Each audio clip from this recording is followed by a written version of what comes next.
Hello, listeners. Mallory Wilsey here, Chief Producer of the Enrollify Network, and I want to take just a quick moment to tell you about another show on our podcast network that I think you'll love. Confessions of a Higher Ed Social Media Manager is your ultimate guide to understanding the do's, don'ts, and complexities of the higher ed social media ecosystem. Host Jenny Lee Fowler from MIT brings her expertise and passion for social media to the table. Each episode offers a deep dive into real-world examples, dissecting what worked, what didn't, and identifying valuable lessons along the way. You'll get the key insights and tips to help you elevate your own social media game. Make sure your social media efforts hit the mark every time. Subscribe to Confessions of a Higher Ed Social Media Manager by visiting podcast.enrollify.org or search for it wherever you love to listen to podcasts. Hi, I'm a higher ed CMO and I have a confession to make. I absolutely despise the words, but that's how we've always done it. And I think that those words are part of what gets in the way of higher ed institutions from doing the things that they need to do to truly compete. I hope you enjoyed this episode where I talk to Patricia Maben and Jim Rogers from 3E about the experience economy and how institutions of higher education can work to provide their students with better experiences and the types of experiences that truly resonate. Enjoy.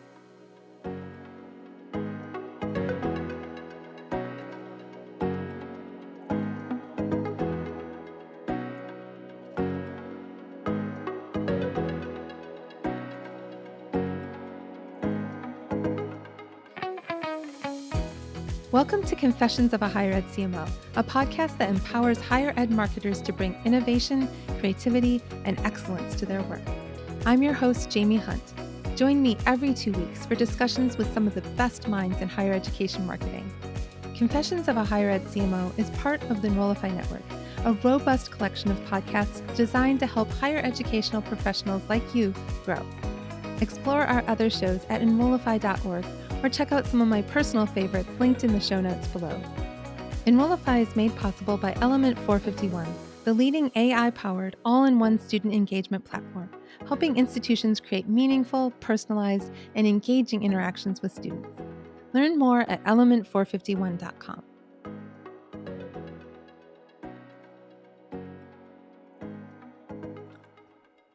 I am so thrilled to be here with Patricia Maben and Jim Rogers from 3 Enrollment. Welcome to the show, guys. This is my first time having 2 guests at the same We time. don't like to do things apart, so you got both of us. Well, I'm so happy Exactly. about it. You'll get a bigger picture. Jim and Patricia, we worked together when I was at Miami University, and Miami worked with 3E, and it's been great staying in touch with you since I left. But so I know a little bit about your journey, but can you tell the listeners a little bit about your higher ed journey? Trisha, why don't you go first? I did come from a background of education is the most important thing for progress and for delivering back to your community. That was very strong in our family. So I found myself wanting to work in higher ed because I believe in it. I believe it's important. I felt my own transformation in higher ed in terms of my viewpoints and how I look at the world, and I think other people should have that opportunity. So the journey to higher ed is through wanting to work in it, through college admissions, working from that into really finding a passion in actually marketing and enrollment marketing. Just loved it. Loved that part of the business. Loved that part of strategizing and knowing how to get that student to just know this school is the one I want to look at. And my path to 3E was really through kind of those pivotal points in your life, right? Where you're like, what's the next step? What Mm. is the next step? And Jim and I had worked together at another company for just a few years. And we weren't working at the company at the time where we conceived of 3E. We really were like, what's the next step? And I said, hey, I have this idea that we could actually do something better than anyone else. And I presented that idea to several people, and Jim, of course, was one of the first.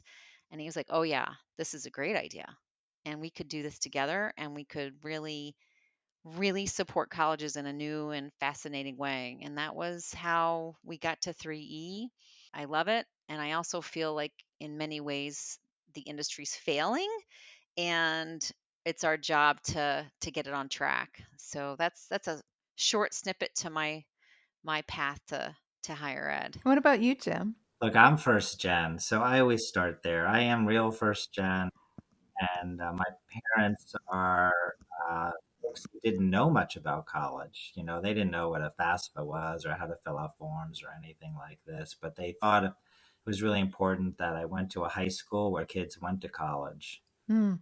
sacrifice to help me. And I didn't all grasp it all, but I made it to college. And then my brother made it to college. And my parents loved, my school and stayed involved and were so proud. And I learned you can learn. And I learned I can learn. And that's been a lifelong blessing to me is I thought, okay, I can learn new things. It's been with me through my whole career and life. And I worked in the tech space for over 20 years. So it wasn't a calling yet to be in higher ed. But after so many years in the tech space, you do learn a lot about business, about organizations, about products and marketing. And I had a lot of roles, then a door opened to join in the higher ed, and I jumped at it because it was a move back to a passion and a calling, and doing something mission oriented instead of just tech for tech's sake. And then, of course, as Patricia said, ran into her and found a kindred spirit of a risk taker, someone who had big, bold ideas, who wanted to change the results because we saw declining results, and it worried us. It worried us that our space flat at best when it comes to aggregate enrollment, becoming less inspiring, not more, Hmm. more options and lanes, and people distracting or pulling away for sometimes good reasons the opportunities of college. And we wanted to give back and change that direction and be a part of it. So about 10 years ago is now my journey inside higher ed, and we love it, and we're here, and we're making a difference, and every day we wake up thinking about what can we do better today than we did yesterday. I love that. And one of the things that I love about sort of our shared perspective is this idea that we all three of us see higher ed at risk, and we want to dedicate our careers to helping, like Right. helping turn around that ship, helping address those challenges, and that kind of brings us to the topic today. I know Patricia and I were talking a couple of weeks ago about the experience economy and how higher ed has really not grasped what that is, particularly schools that aren't the big flagship or aren't the schools with the football teams that are in the Power Five and that kind of thing. But I'm curious about how you would define the experience economy in the context of higher ed, and then why is that important for higher ed marketers to understand? There's so much to unpack there. And yes, the bigger schools, of course. There it is okay to talk about both what the big schools are doing well, what's happening in the macro economy, and then what even smaller mid-sized schools can and some are doing in the experience economy. And while she's over talked about there's a lot to learn from what's going on with the Taylor Swift phenomenon. She is authentic. She's got great talent. She connects with young people of all stripes, of all ages, from all backgrounds. She changed GDP last year in the US, and now she's doing it in Europe. And there's a lot of US travelers to Europe, and they spend $1,300, on average to go see her. Like, why is that? And yet it's so hard to get a student to go visit college, but they know how to do that. They can relate to her and connect to her in deep ways. Our big schools are connecting with students that way. We showed a clip at one of our institute or for speaking events recently. We showed a clip of Taylor Swift. We showed a clip of Alabama's football opening. You could barely tell the difference. Wow. Barely tell the difference in the lights, the music, the way it was orchestrated. It's that production is that high. And another event I showed, imagine a student who goes there on Friday Doesn't matter what school, they visit your school on Saturday. So we go from I know my words, I'm interested, she relates to me, she's all of this stuff is going on. There's excitement. There's a community, by the way. It doesn't matter where you're from. There's a community at Bracelet. They go to your campus, auditorium's empty, basketball gym is empty. Every single thing. I go on a lot of tours. I help colleges with tours because the tour can't be as boring as they are. Hire students, they're horrible. They're real estate tours. And by the way, athletics, if you go look at athletics, their tours are nothing like the academics. That's why they don't like sending them on the academics. Right. Stand outside. It's hard. They don't stand outside the football stadium and go, you know what? All right, 5-star recruit. Every student should be a 5-star recruit. Inside that building, I'm not taking you in, but inside that building, bus drops you off up on the hill, 12 o'clock. Got 2 hours. You're going to dress. Game starts at 3. Bus will pick you up at 6, take you back to your dorm. That's not what they do. That is not a tour. They take them in the stadium. They walk them down the tunnel. They put on the lights. They put on the music. They connect with you emotionally. They talk with it, how you feel and how you're changed, how you're going to conquer, achieve, and do great things. The academic tour is exactly the opposite of that. So it's not just the sports though. You could see it in esports. You could see in my alma mater, UCF created the largest cybersecurity team in the country. It's over 400 students on this team. They're on a team. It's academics. Academic standards at these schools, along with the great experience, is going through the roof. It's not just sports, it's great academics with great value and a great experience all combined. And there are some small schools, well, I'm sure we'll talk about them. DeUville, who we know well, very small school, creating a very experience oriented education in health sciences, immersive centers, amazing places. And there's like High Point, whose entire campus is an experience. Yeah. It's Yeah. all an experience. They're growing and becoming a nationally recognized institution. So I think a lot about what's going on in the economy. Taylor Swift is an example, but it's permeating through travel. Travel is up. Many instances where people constantly say it's more about the experience, less about your material things. And people want that real, authentic connection and community. And you can find it on colleges, but some more than others. And that's for sure. So let me ask a question about High Point. So I lived maybe 20 minutes from High Point University, and um, the experience of being on campus for when you're there not for a tour is sort of magical. But I have Mm, heard that it's sort of the equivalent of visiting Disney World, and you drive up and your parking spot has your name on it, and it's they true. are really creating a bespoke experience. And I think one of the things about High Point is that they have a lot of private dollars to really take advantage of to create really strong experiences. But what are things that a school could do that's maybe smaller or doesn't have those kind of resources that they could create a more bespoke experience that really lights up a prospective student, gets them excited about going to an institution? Yeah, we talk about this all the time because I think, sometimes we have when we work in higher ed, you're talking to a college representative, an executive, a director of admission, and they're so overwhelmed with all the things that they have to get done, right? They've got um, 18 million tasks that day. They've got parents calling. They've got people who don't understand their financial aid package. And when I talk about the experience economy, often they say, "Yeah, that sounds great, but we don't have time for that, or we don't have money for that." And I say, but you do. You do because it doesn't have to be the Taylor Swift experience, right? Like does you don't have to put on a concert for something to be memorable. But you do have to have a little bit of a sense that the college process and being in college, not just the recruitment process, but literally being a student on the campus is supposed to be fun and interesting and build curiosity. So it is. I think if you really just sit down and simplify it, how can I build an experience when I have limited staff, limited dollars, um, limited time? Okay, think about it. Touch, feel, smell, hear, taste. Run a workshop with your admissions team.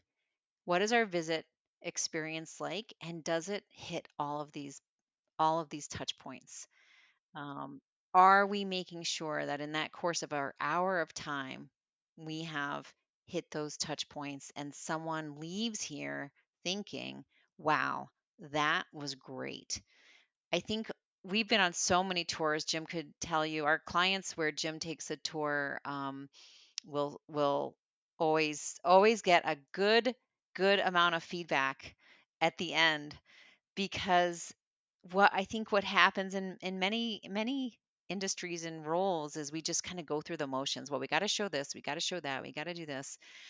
um, no, you don't. You actually just need to give a great experience. It doesn't matter that you've shown everything or said everything, despite what many people on campus think. All that matters is that the people left feeling great.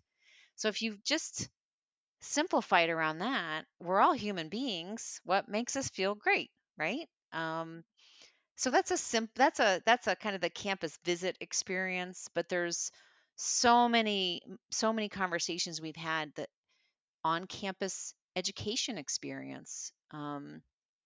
Colleges are more and more, and universities are more and more competing with online education.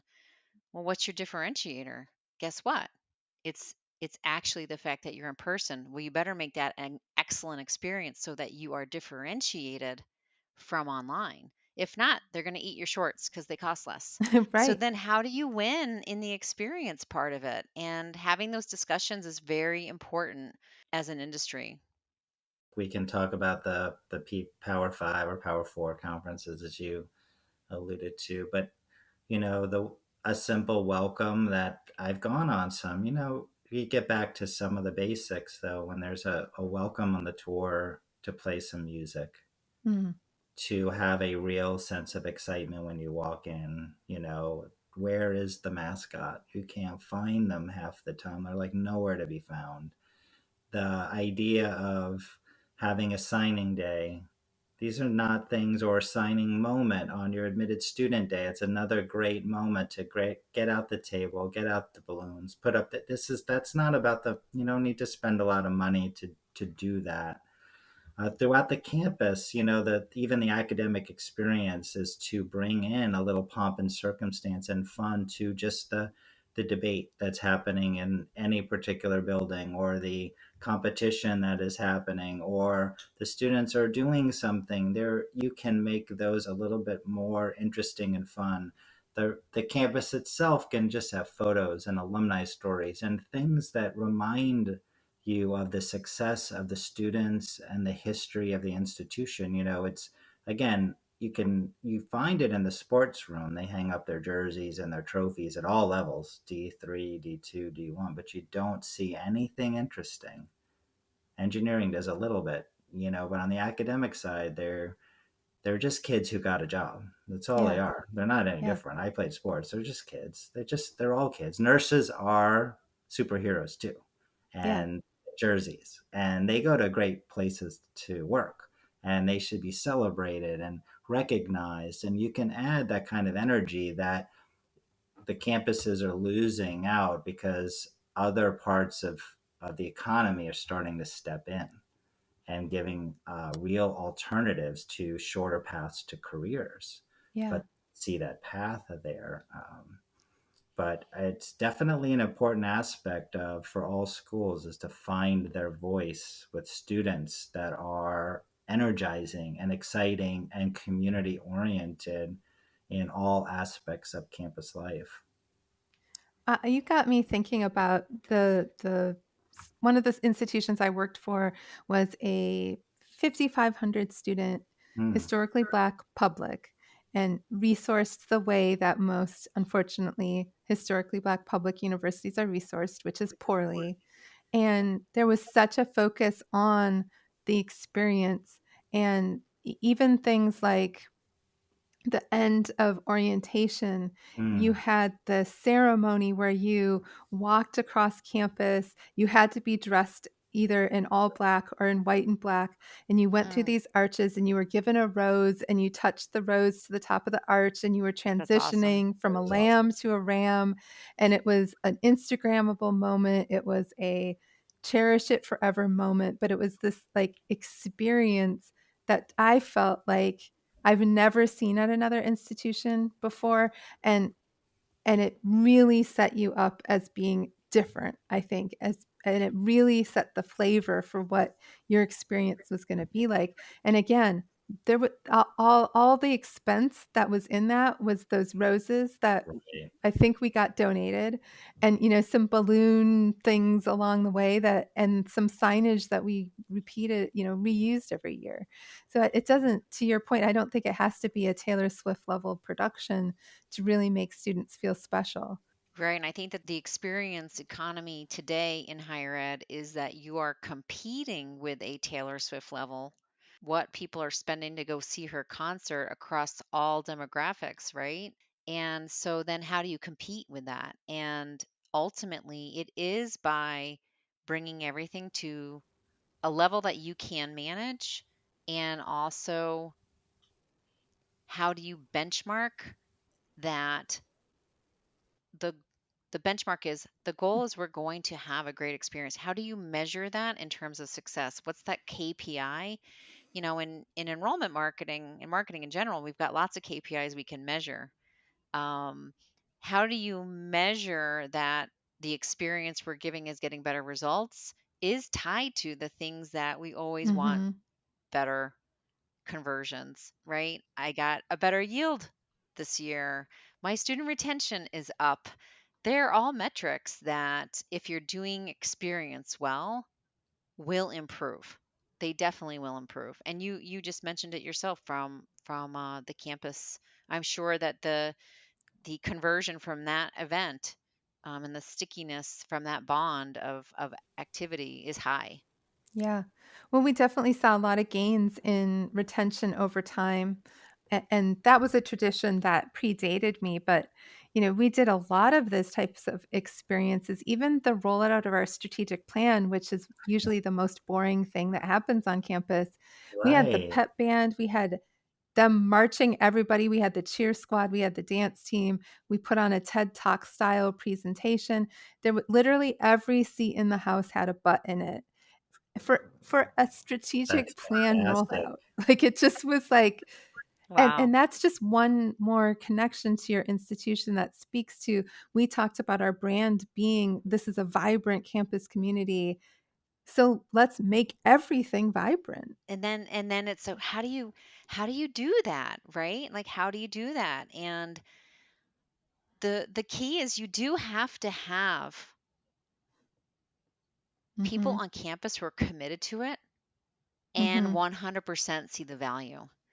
If we were to go on, ratemyprofessor.com, right? The professors that get highest rating are building really amazing Yeah, experiences in their classrooms. They're pulling the funny bone, right? The funny bone's a big one to be a successful professor. Um, and they're just people, they're not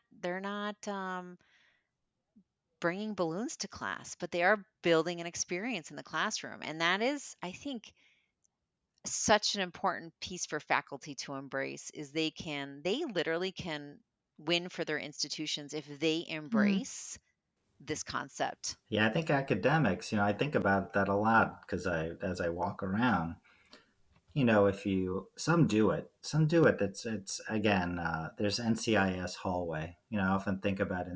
Well, there's a couple that'll Mm. mention it, but they instead of just having white walls and there's a classroom and you look in and there's some regular seats, you start to inspire. Let's see Mark Harmon and crime scenes and like you're studying to be part of yeah, that, right? It's making that like you're actually walking down into that hallway. You can give it your own name. You can give your own examples. At one school, I give them a lot of credit. They had a TV, a couple TVs, and they were playing NCIS. I'm thinking this is directionally great, right? The students who are going there every single day, they can see the outcome, they can see their vision, they're encouraged about being part of this really cool career. And you can see that there's so little of it around campus that is like that, but that's a great part of the experience for that academic area. And you could imagine it being a lot more like that in every area of on campus, from the cafeteria, the dining rooms, to the residence life, into the academic area. It doesn't need to just be in sports. That does not need to be the only area that gets fired up about what it is that they're doing. Definitely. I know with Duville, which is a really awesome university in Buffalo, New York, and they have an immersive experience for their students where they literally, I've been in it. I'm not in the health sciences. I avoided it for lots of reasons, but you are immersed in the health sciences in this immersive center. It's a part of the academic experience. And of course, they bring people on tour through it, right? Because it's impressive, but it's also exceptionally memorable way to learn. And it's consistent with who they are, what they're about. They're a progressive place in terms of the way they're innovating education, and they're a small college in Buffalo. Right. But Small. they're attracting top health science students because of this center. Really fascinating. To give them they're a great example. They cared about their facilities inside their buildings. They modernized them. They changed them. They've doubled down in health sciences because it's a an area of particular strength and a need. Reaches back to their founding nuns who cared for the poor and the hurting in their community. They have a community center that helps their community on campus.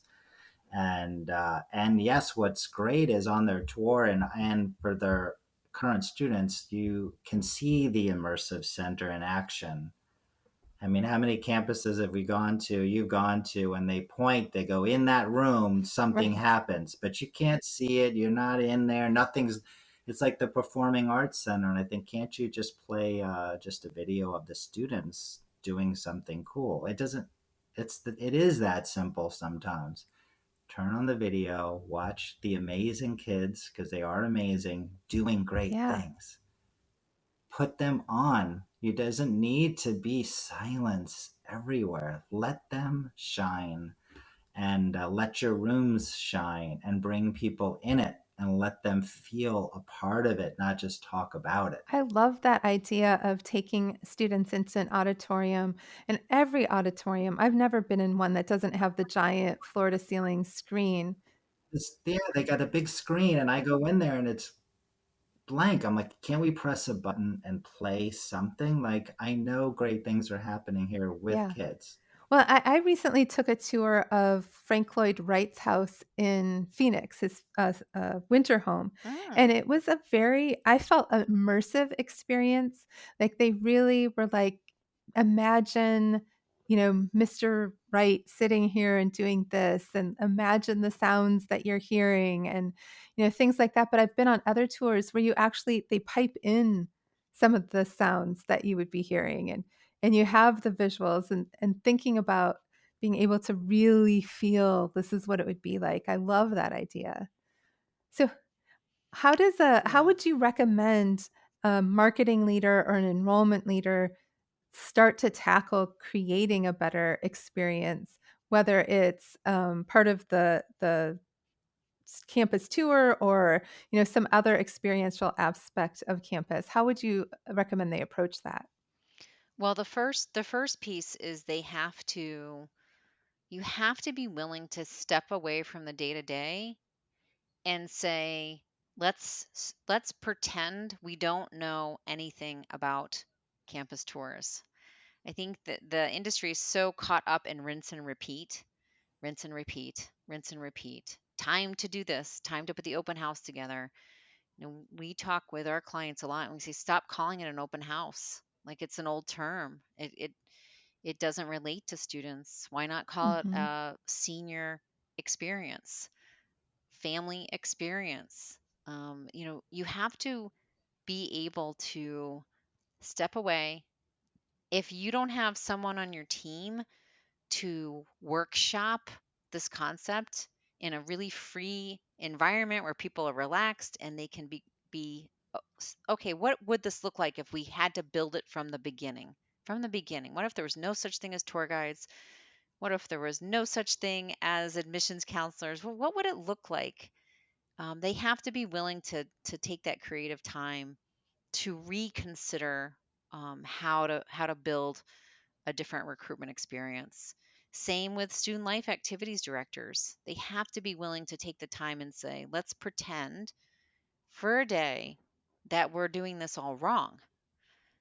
And once they do that, then you can bring in and find who are the people on the team who actually bring some ideas to the table that are implementable, that will differentiate you. And if they don't have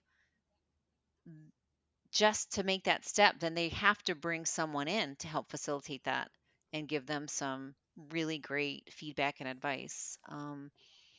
Jim just did a walkthrough with one of our clients, and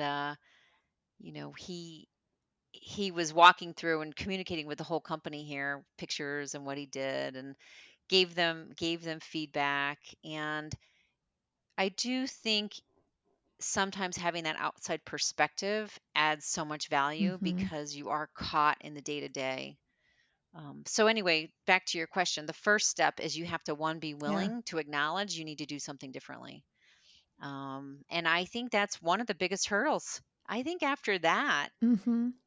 the ideas come running, right? They come running because if you say, don't have budget, don't have time, don't have this, let's Mm-hmm. start from scratch, then we'll find the budget. I think people will find it's not Yeah. that expensive. Um, still today, everyone is thinking that providing meals for an on campus event is a requirement. Have to feed them, right? Do you? Is that the experience that you want to give them? It's Right. $80,000, by Right. the way, to do that. Like, imagine what you could do if you didn't feed everyone. I always ask that Yeah. question. If you didn't have to feed everyone, what else would you do? No, I So, love that idea of yeah. like being willing to rethink things and potentially getting that outside perspective because sometimes you just get so close to the work that it's hard to see what needs to change about it. And so bringing in somebody to look at it with from fresh eyes is never a bad thing, I think. Are there any schools that you can think of that are like absolutely nailing this that aren't nailing it because they have a really, famous and popular athletic team? And you've mentioned Deauville earlier. Well, I know that Jim mentioned High Point University. And I think the president there had the view that the experience is important to the whole campus environment there many years ago. And, um, if you do go to their campus, they do pipe music across the whole campus. And that's not just for visitors, it's literally just a part because um, they believe, and it's actually documented, that listening to music improves your learning. So um, they've definitely mastered the experience of being on a campus. I would say for all the years that I've worked with colleges and universities, they unfortunately probably spent more money on people telling them what to do and not implemented anything than they've actually successfully implemented on their own. And I think that's the challenge, right? Because not once you have a dedicated team who's willing to make it happen, then that team needs to stay and train the other people. And if they leave, then that all of that planning is lost. Um, a few campuses, I think, have done a really good job of making the Mhm. beginning and the end memorable. With the giveaways or something to somewhat spiritual in some ways. One college gives a piece of the original building on campus. Really looks like a piece of rock And but it has a lot of meaning, and you're not going to get that everywhere. It's simple and it is memorable. That is super cool. I could see treasuring that and feeling like it speaks to that idea of being part of a legacy and part of a tradition. And for a lot of students, that's really important. Yeah.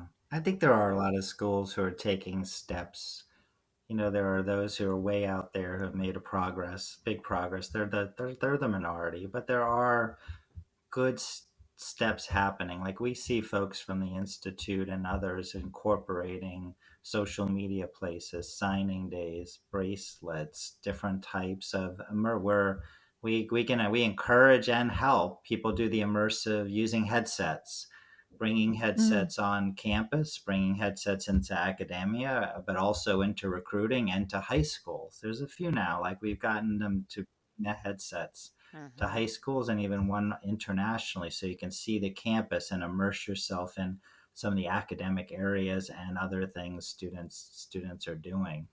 The bigger question there, what to do, there's two things that come to mind, because some of your listeners are leaders. So there's what you control, and then there's what you can influence, and I think both are important. And I will mention the one big school for the influence part because it's near and dear to my heart. But what you control is, if you're intentional, you can just make small steps. If you get out of, hey, I have to do it this way, if you're intentional, we're seeing it. You can change the experience in enrollment, in the tour, in your outreach, through your marketing. There's multiple ways that you can touch, improve the experience. Even as simple as you said, the moment they come, how you greet them. You could just start there. So many are boring. There's no excitement. I can't read their font. I was in one place. They asked me to come and take notes. I couldn't hear the speaker. The mic was too low. I'm sitting in the room. I'm like, these are the basics. Let's just get these experiences can be done without needing the Taylor Swift manager to do. You can be yeah. intentional about it, but then strategically for the campus impact, leaders can make a big difference. Like everyone, I went to UCF and everyone talked. Now everyone's like, oh my God, this is great. Yeah, 70,000 today. Yes, there's a Power Four conference. I get all of that. But back when I went, that was not the case. That's not always the case. It only started in 1963. It's 23,000 students when I went there. There was not a lot of on campus. There was no bounce house, not too many dorms, and a lot of envy about, hey, why aren't we the flagship? We're not the flagship. People want to wear Gator colors, Florida State colors. A lot of angst. But the president and the leadership team said, we're going to become a national powerhouse. We will invest Hmm. in our academics, our research, and student experience. And he didn't listen to the naysayers. He didn't. So now the bounce house, everyone loves it. But there was a time it wasn't there. There was a time we were D2, one double A in the MAC, in Conference USA. It's been a journey, and leadership can change the future. So now, yes, top three in the nation in size. Yes, all of the things you said, but leadership got them there, and it shows it can be done. We like talking about that school because it reminds people you can do it. You can do it. Yeah. You can do it. They did it, and they did not have an endowment like MIT. They did it, but it took amazing leadership and commitment that says we were going to build our own experiences and we're going to go after being the best. And you make progress. And I love the idea of like making that incremental progress, but always keeping your eyes sort of on the prize and where you're trying to get to and working toward that. Patricia, Jim, any final thoughts for listeners? Why is the experience important? And the experience is important because research is clear that when you actually achieve an experience, whether it be online or at an event or in the classroom, you actually improve retention. I'm thinking of memory as retention. you improve affinity. There's nothing but winning when you have the best experience. And you have to believe in that at any college or university, no matter where you're at. No matter where you're at, you need to believe in that because there are large universities that actually Mm-hmm. don't do great experiences. The leadership is what makes it that experience. So being committed to it because it will make an impact on your results is the most important takeaway for why we think it's important in what we do too with our clients and in our own company. Jim, what about you? Any closing thoughts? Yeah, we talk broadly about the experience, but that gets down to community, affinity, clubs. It doesn't matter what club or sport or group or involvement. We know involvement equals better grades, better retention, better outcomes, finally graduation. That experience should start, that affinity building starts from the beginning, carries all the way through. And we are optimists that says we can do better, we can learn from these others, the other spaces and industries who are doing it well to re-inspire, reinvigorate more students to go to college, right? This is the passion that the three of us all have here, which is to ignite more students to see college as the place for them, regardless of where they're from, who they are, and what their background is. So whatever we can do to do that, that is ultimately what we're all trying to achieve. On that note, where can people find you if they want to pick your brain on this topic or any other enrollment marketing topic? Well, the easiest way to connect with either of us is on LinkedIn. We're avid on LinkedIn. We are always posting important information, and we like to learn on LinkedIn as well. And so LinkedIn is where to find us and message us. We're both extremely responsive people. We find that to be important, and that's where to connect with us. It's we have our names on LinkedIn under Three Enrollment Marketing, and we're super easy to find to pick our brains. And I think Jamie, I would want to say thank I you so know. much because you're doing great things in this industry. You are a mover and a shaker, and you're not afraid to challenge conventional thought. That's where I think the three of us have bonded over the years, and it's important. It's very important in higher ed to work with people who are willing to think outside the box and challenge the status quo. So we appreciate you too. Well, thank you. I really love your approach to thinking, your viewpoint, and I love talking to people who also want to shake things up and, dare I say it, bust silos, break down barriers, and have that same passion, like you said, Jim, that I have for making college reality for anybody who wants that for themselves. So thank you guys so much. This has been a great conversation. And to our listeners, as always, you know where to find me. I'm also always on LinkedIn, Jaime Hunt, sometimes on X, Jaime Hunt IMC, and occasionally on TikTok at the Higher Ed CMO. And you can also find me on my website at solvehighered.com. So until next time, everybody, let's go bust some silos.